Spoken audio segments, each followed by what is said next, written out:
God continue to bless you and to walk with you in all ways.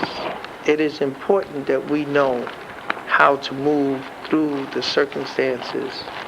And this, like it is mentioned, and I like to continue to enlighten you how we must move as a people, because it's very important that we know that circumstances against the poor is being implemented against them because no one will help the poor.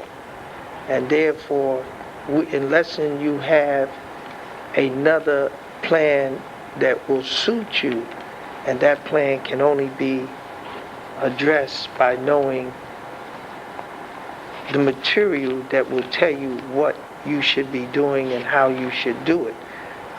One of my favorites is in the Apocrypha, which I like to start off with in 2nd Ezra. And it says in chapter 9, "And therefore be not curious how the ungodly shall be punished and when, but inquire how the righteous shall be saved."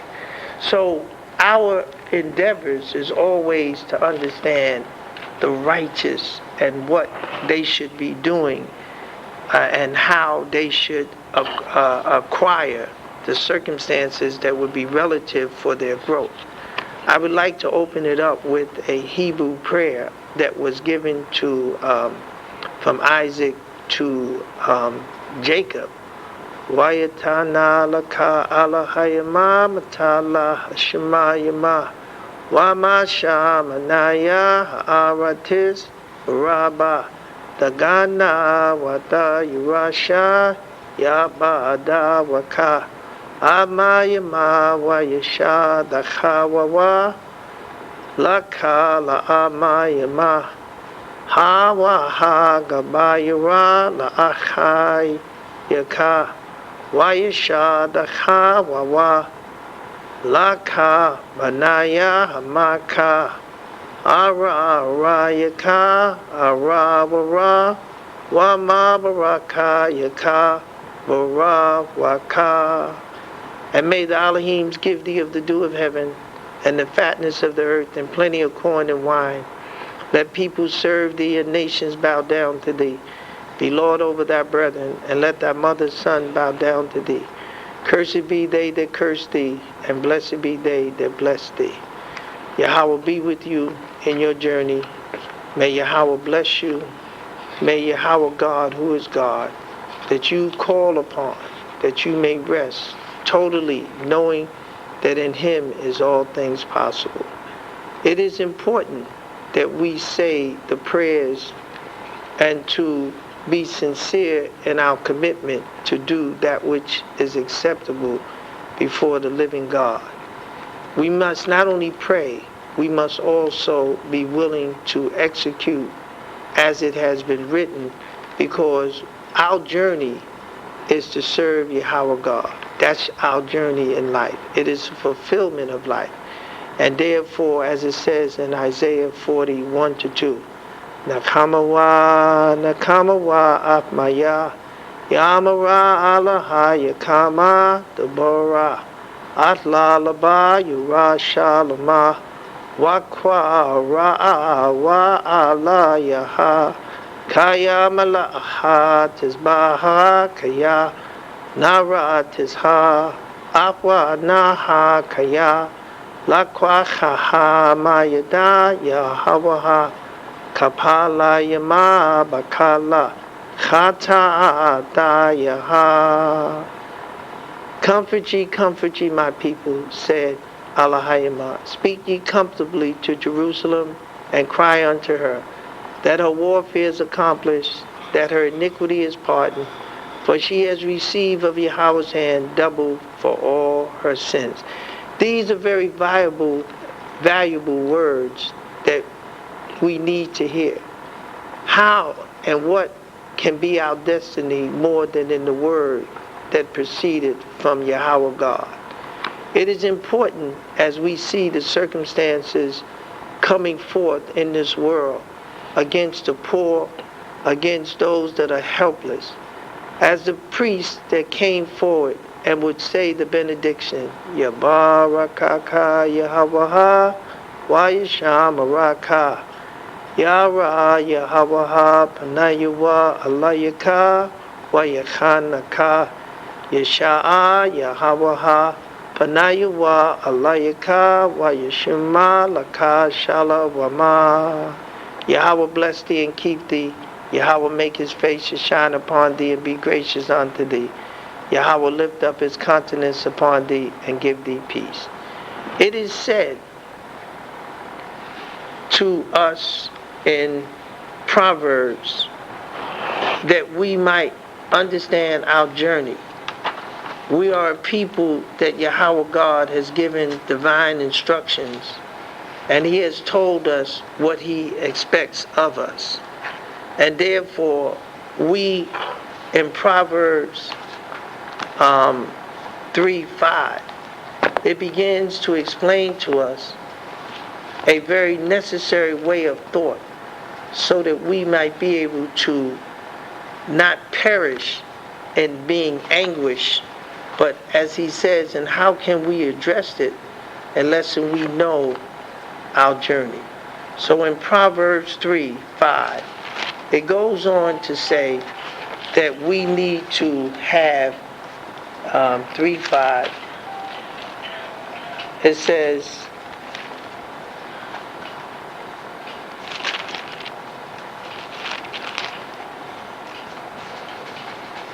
trust in Yahweh with all thy heart, and lean not on thy own understanding.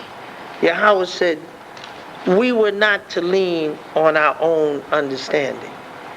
It is very then, if we were not to lean on our own understanding, then what should we lean on? If we can't lean on our own understanding, what should we lean on? And what was said to us, and Yahweh God told the children of Israel, he told them in Leviticus, and I must address the circumstances as has been written in Exodus 19, because he told the children of Israel something very important. And he said to them in Exodus 19:5, now therefore if you will obey my voice indeed and keep my covenant, then you shall be a peculiar treasure unto me above all the people of the earth. For all the earth is mine. So he told them, he said, I want you to obey my voice. Because he says in the book of Proverbs, and he mentions it in Proverbs 29:18. He tells them, Proverbs 29:18,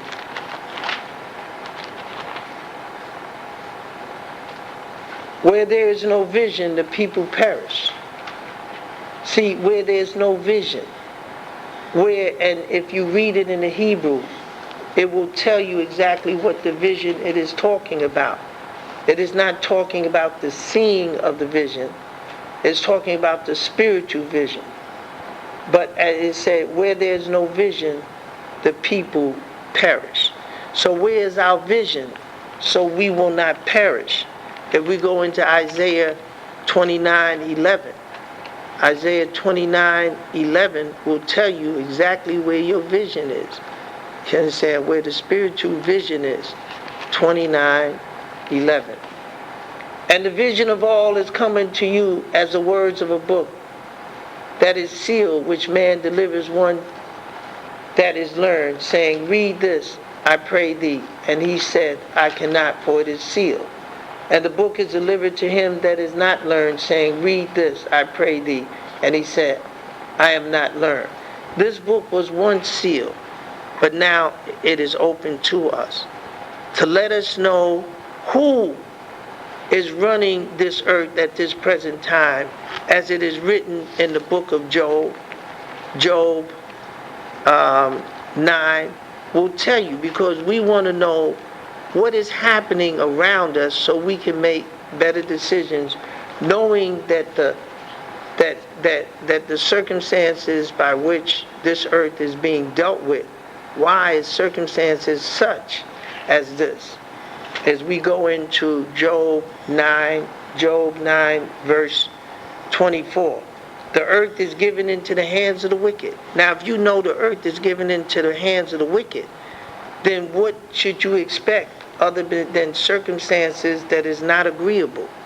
Because he says, and it says in Proverbs 4, to understand the wicked is to understand his outcome.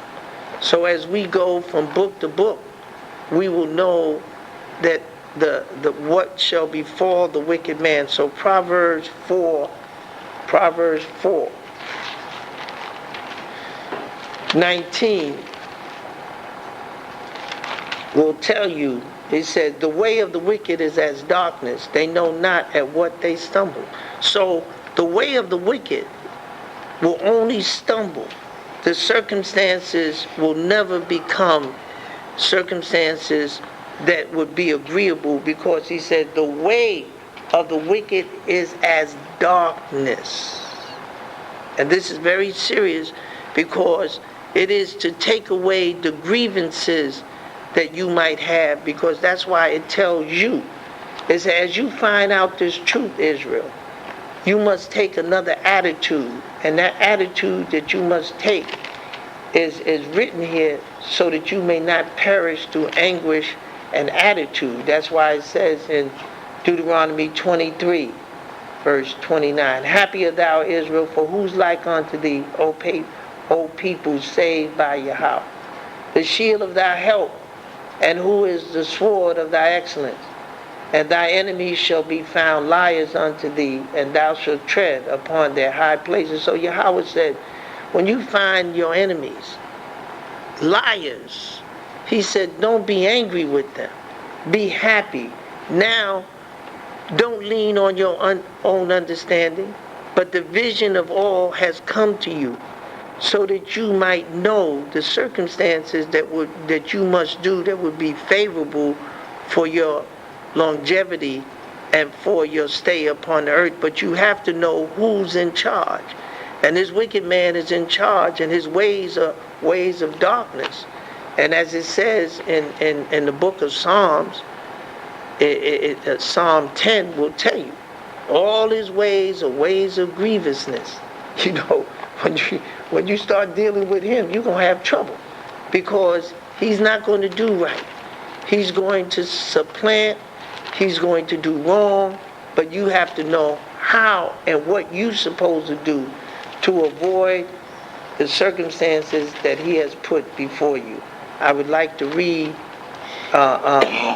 Psalm 10, and I would like to start at verse 5. His ways are always grievous. When you turn on the news, you always have circumstances that he's always in opposition of. Mm-hmm. Thy judgments are far out of his sight. As for all his enemies, he puffs at them. This man don't care about his enemy. Mm-hmm. He has said in his heart, I shall never be moved, for I shall never be in adversity. He doesn't believe that is a day that's going to come that he will ever see this circumstances change. Mm-hmm. Because he has what? His right is his might. This is his right is his might. It says his mouth is full of cursing and deceit and fraud. Under his tongue is mischief and vanity. He sitteth in the lurking places of the village. In the secret places does he murder the innocent. And his eyes are privately set against the poor. And this is what our lesson is about. The poor man. The man that can't help himself. That he'll go down in areas and just take and tell him you ain't build nothing with it, and just take it from him. They lived there. What you mean they ain't build it? They lived there. Mm-hmm. They said, well, what did y'all do for Harlem? What do you mean what we did? We live here. Mm-hmm. That's what we did. I mean, what you supposed to do to a place? You live there. Right. But he said, well, you ain't do nothing. I don't understand that. You know what I'm saying? The wicked in his pride does persecute the poor. And me invading us every day. That's right. He said the wicked in his pride does persecute the poor. Mm-hmm. He says, for the wicked boasts of his heart desires and blesses the covetousness. He just takes things. whom Yahweh abhorreth. The wicked through the pride of his countenance will not seek after Elohim. Elohim is not in all his thoughts. We're in trouble. If a man has some thought of God, there's hope. But he said the wicked man that is wicked, Elohim is not in all his thoughts. No hope for him. And there's no hope for you if you live among him, because he's in trouble. He's going to bring trouble. But as it says in Isaiah, and we have to see, this book will tell you, this is the Tanakh is a book of strategy. It teaches you how to go through and avoid the pitfalls of this man. And he's got a lot. He got a lot. But Yahweh God has something for him. And Yahweh, once you understand what type of man he is, how he's moving on the earth, you can best say, is there a way out for me? Let me tell you in Isaiah 48 verse 22, there is no peace, said Yahweh, unto the wicked. There is gonna be no peace. Not for him. He don't give no peace to nobody, and Yahweh God said there is no peace to him. And that's a serious indictment when Yahweh said, oh, well, I'm not giving him no peace. So and we're in the midst, and he has the rulership of this earth. Unless you know how to cover yourself, then woe be unto you, because he's a savage, and he's very, very, very vicious towards the helpless. As it says in Isaiah 57 verse 20, but the wicked are as the troubled sea, when it cannot rest, whose water cast up mar and dirt. There is no peace, said Yahweh, to the wicked. There's not going to be no peace to this man. Every time he put a chicken bone to his mouth, some circumstances that aggravates his peace, because he has robbed and stolen and done that which is ungodly in the earth.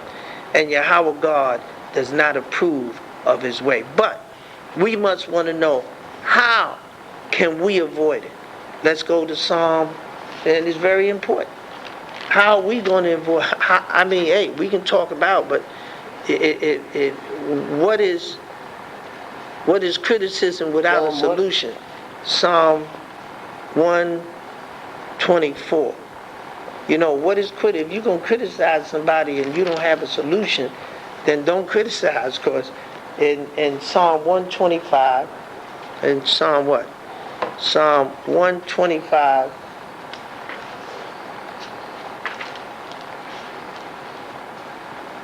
verse 3. For the rod of the wicked shall not rest upon the lot of the righteous, lest the righteous put forth their hands unto iniquity. Yahweh said, the rod of the wicked shall not rest on the righteous. So what is righteousness? Because we don't understand what righteousness is, then how can we avoid the onslaught of this wicked man? You have to know what righteousness is. Right. You understand? He says that if we don't understand what righteousness is, then it's hopeless for us. In the book of Deuteronomy chapter 6 verse 25, and it shall be our righteousness if we observe to do all these commandments before Yahweh our God, as he has commanded us. So righteousness is the commandments of being obedient to Yahweh God, keeping the Sabbath, doing the dietary, doing the law as he has prescribed. You can't do the sacrificial law, but you have to understand these things are important to us. Now, let's go on. That we know that the righteous, but what does it say further so that we can add more to? In Psalm 124 verse 8, it says, our help is in the name of Yahweh who made heaven and earth. He said, our help is in his name. That's our help. Because why? Now who can enter into the name of Yahweh? Let's go into Proverbs 18:10. You understand? As Proverbs 18:10, we have to realize The only way we can escape is to do what has been prescribed and lean not on our own understanding. It says, Proverbs 18:10, the name of Yahweh is a strong tower, the righteous runneth into and is safe. So our help is in the name of Yahweh God. He said, your help is in his name. It didn't say nothing about Christ. Did you see that there? No.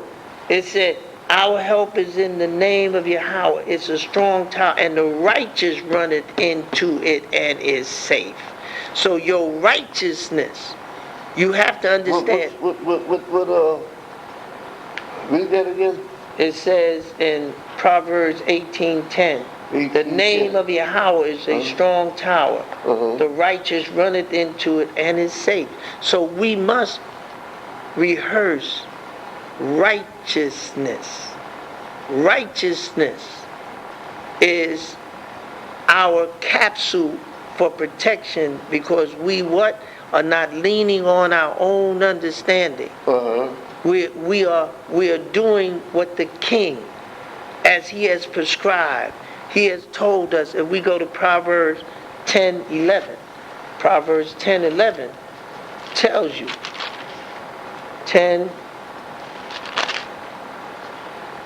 Proverbs 10:11. Proverbs. Okay. The mouth of a righteous man is a well of life, but violence covered the mouth of the wicked, because he's a wicked man. It says in Proverbs 11:19. It says 11:19. Proverbs 11:19 says the righteousness tendeth to life. 30 of that saying says, the fruit of the righteous is a true tree of life, and he that winneth souls is wise.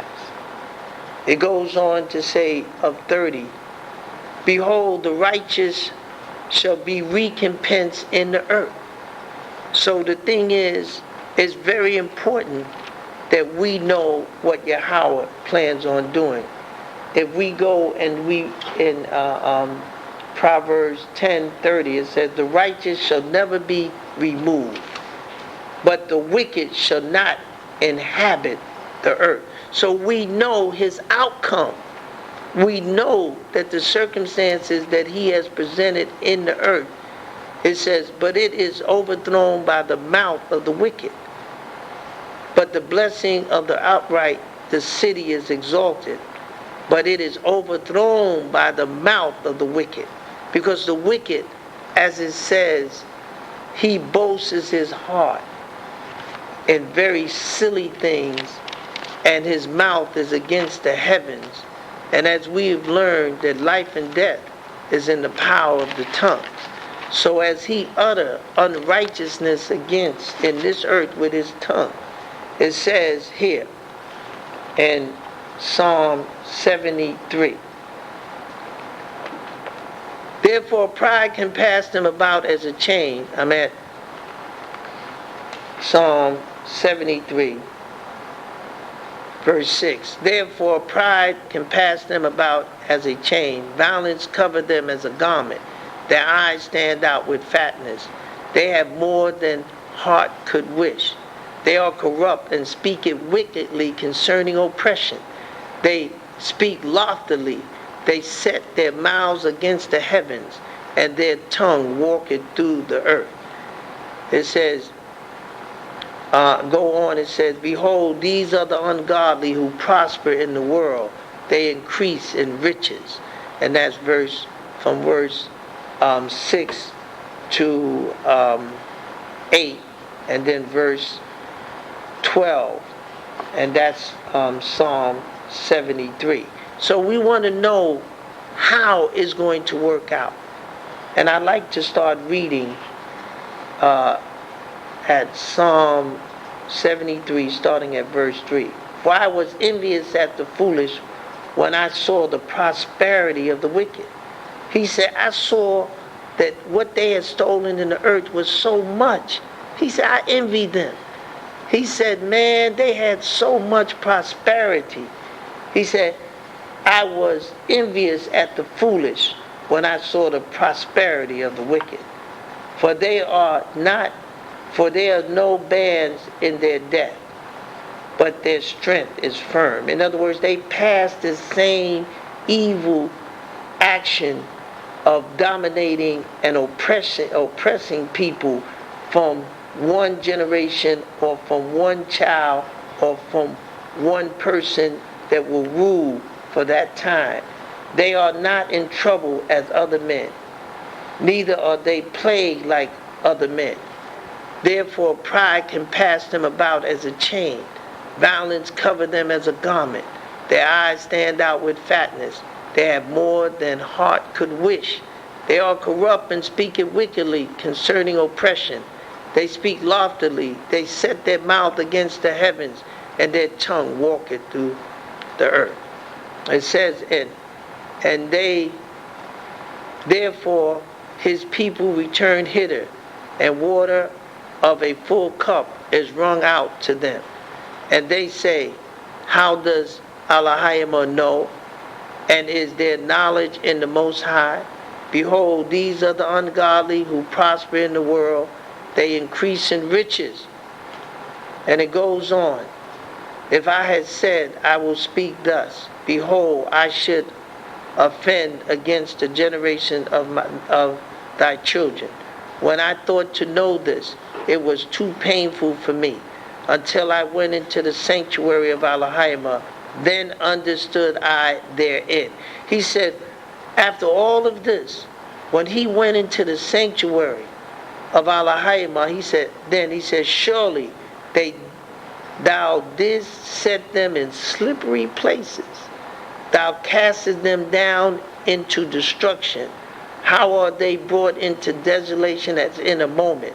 They are utterly consumed with terror. And this is what is coming. This is why it is mentioned in Psalm 37, verse 35. I have seen the wicked in great power, and spreading himself like a green bay tree. Yet he passed away, and lo, he was not. Yea, I sought him, but he could not be found. In other words, it's going to come. This is why in the book of Proverbs, how it's going to come, Yahweh is telling you. He's telling you, he tells you exactly what's going to happen on this earth, so that you don't be startled about, say, oh my gosh, no. He has told you what he plans on doing. It says here in Proverbs 3:25, be not afraid of sudden fear. He said, don't you be afraid of sudden fear, neither of the desolation of the wicked when it cometh. He said, when you see that the wicked is no more, don't be afraid of it. He said, because it's going to come. And he said, how's it going to come? He said, it's going to come suddenly. Suddenly. So suddenly. And it said, therefore shall his calamity come suddenly. Suddenly shall he be broken without remedy. There'll be no remedy for him. This is all written in this book. Proverbs 6, verse 15. And as I was reading, because you have to understand his nature. His nature is to do wrong. His nature is to take and to plunder. But if you don't know what you're supposed to do, then you become a victim. You become angry, because your job is to seek and to find out what direction you should go to have stability on this earth. It says in the book of Proverbs 17:5. It says 17:5. Let's see what Yahweh God has said concerning, because the poor man is in trouble. If you don't think he's in trouble, he said, whoso marketh the poor reproaches his maker. See, and he don't care. No, he don't care. He said, whoso marketh the poor reproaches his maker. And therefore it goes on to Proverbs 22. It says 22:16. We're going to talk about the poor. 22:16, it says here, he that oppressed the poor to increase his riches, and that's what they're doing, and he that giveth to the rich shall surely come to want. In other words, they oppress the poor to increase the riches. They up his rent. They don't pay him anything. He pays what? Top taxes. That's right. They do it purposely. It says in Proverbs 22:22, it says, rob not the poor because he is poor. God said, don't rob the poor, neither oppress the afflicted in the gate. He said, why would you rob the poor? The man is poor. The man is poor and you robbing him. Yeah. Taking advantage of him. Making sure he can't do nothing.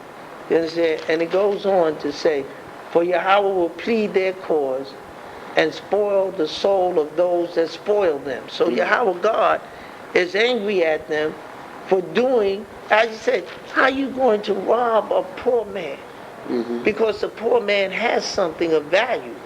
But you're not going to give him anything. You're just going to take it from him, because who's going to help the poor man? Nobody.